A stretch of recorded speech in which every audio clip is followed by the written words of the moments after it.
Going back to questionable tenders awarded, a recently released COVID-19 report shows many companies were set up just in time to benefit from them. 102 companies in Gauteng alone are being probed by the Special Investigating Unit. This amid a slew of allegations of rampant tender corruption. More than 2.1 billion rand was spent in deals between April and July this year. eNCA's Aviwe Mtila has more. Gauteng's COVID-19 expenditure disclosure report has raised more questions than it's given answers. It's the list of vendors that have raised several worrying red flags. For example, several companies appear to have been set up just in time to benefit from the COVID-19 procurement funds. Many of the 358 listed vendors have no internet profile or are listed as providing services unrelated to the tenders the Gauteng government has awarded them.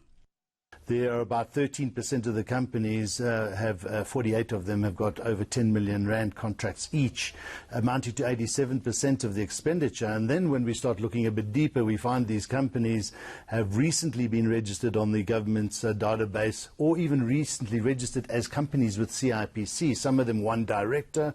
102 companies are currently being investigated by the SIU for COVID-19 corruption in the province.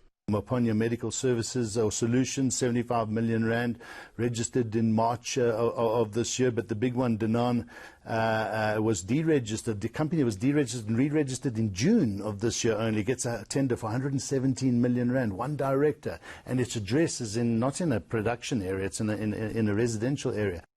Another question mark is over the 8 suppliers who were only contracted in July, but nevertheless got tenders worth 58.4 million rand.